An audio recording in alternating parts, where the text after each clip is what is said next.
This nutshell explains bit masking. I explain what bit masking is. I show how to set, clear and toggle a bit, how to read a bit, code examples, and how the compiler will optimize your code.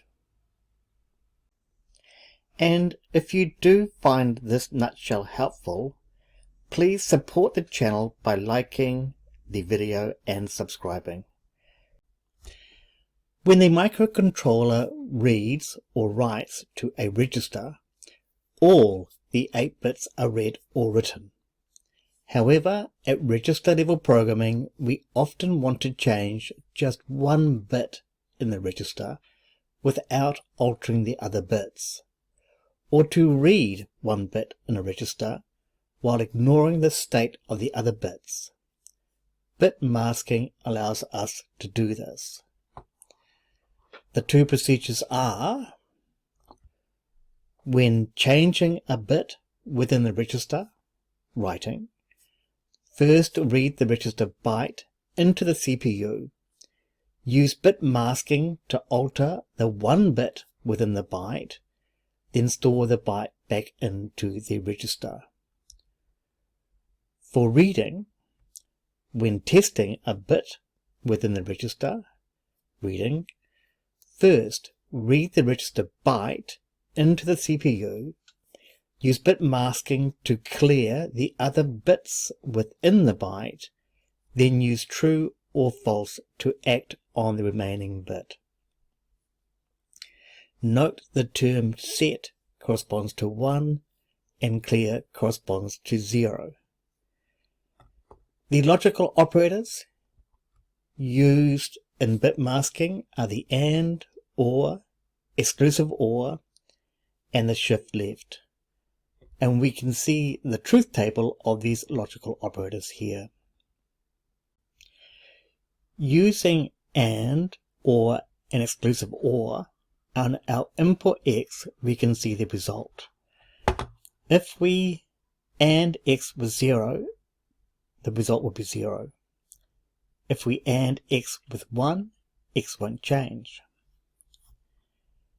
If we OR X with 0, X won't change.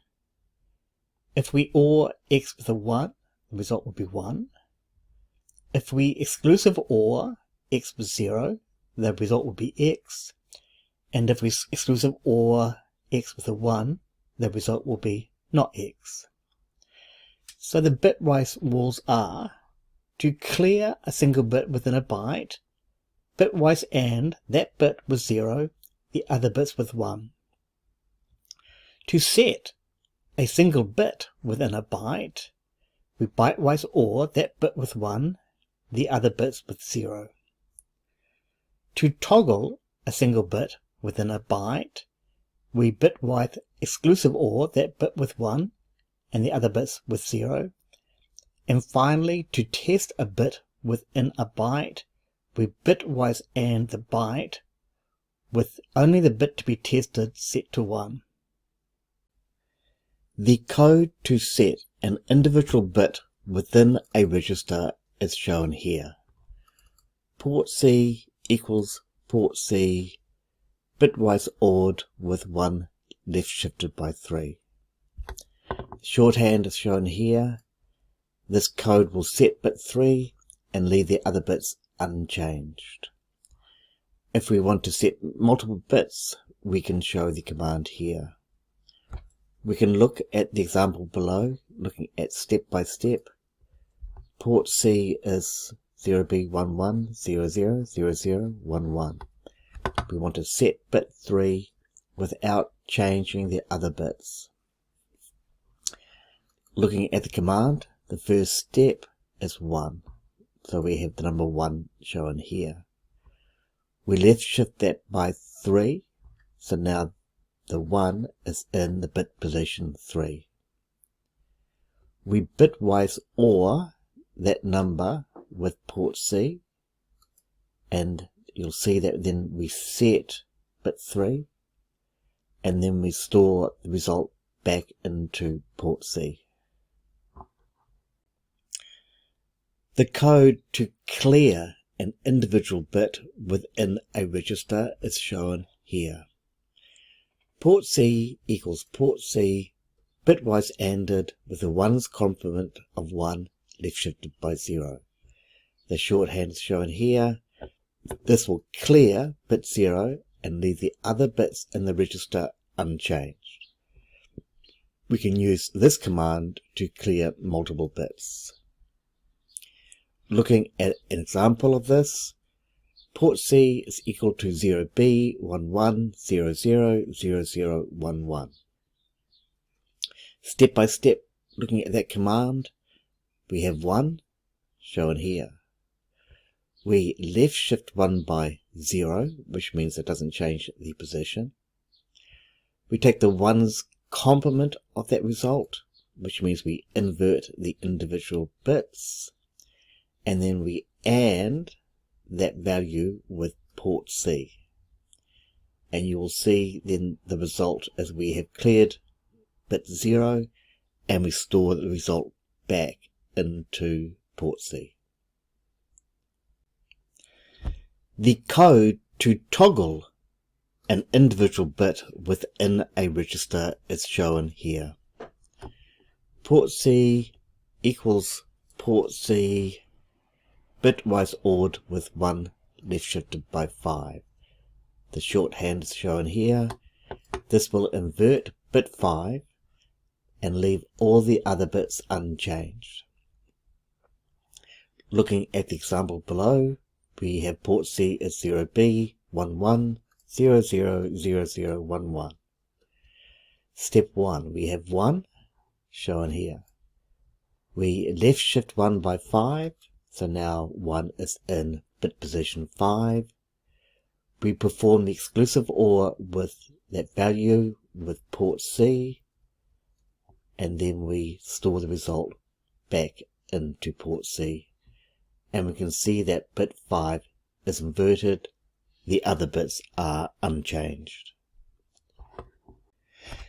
The code to determine if an individual bit within a register is high or low is shown here.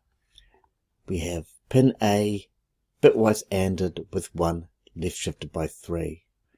The aim is to read only bit 3, masking out the other bits. We use this in conditional statements for testing for true or false, such as if. Looking at the example, we are saying that pin A starts with 0B10100100, and we want to check to see if bit 3 is high or low, ignoring the other bits. Once again, we start with 1. We left shift that by 3, and then we bitwise AND that value with pin A. And now we can see that the result is 0, which is false. Bit 3 was 0. If bit 3 happened to be a 1, then that value would be a 1, and that will be true. So we can see how bit masking can be used in conditional statements to check for 1 bit. We can see examples of bit masking in the actual code. Going through the macro code here, we can see we are checking bit 0 of pin A to see if it's true or false. We can turn on the light by using the set bit command. We can turn off the light by using the clear bit. Once again, we are checking a buzzer button on pin H4. Now this is active low, which is why we have a NOT here. In this example, we are turning on bit 5 of port D, or turning off bit 5 of port D that's connected to a buzzer. So looking at the code, if the light switch is on, light is on, else light off. We can have a while loop here. So while true, the buzzer is on, else the buzzer is off. This example, you would be better off using an if-else statement. However, I just wanted to show how bit masking would work in a while loop. As shown, when we perform bit manipulation, the CPU has to do multiple coding steps. However, the CPU has machine code instructions that allows individual bit manipulation inside special function registers using one command, set bit and clear bit. So looking at our C code here, we can see the C code, if button push, LED on, LED off. If we see the machine code that's produced, we can see there's quite a few instructions that are occurring for that if statement. LED on has many machine code instructions, LED off. But when we go full optimization, we can see that there are one command, this tests a bit, this sets a bit, and that clears a bit. So even though the code itself is elaborate, the final machine code can be quite compact.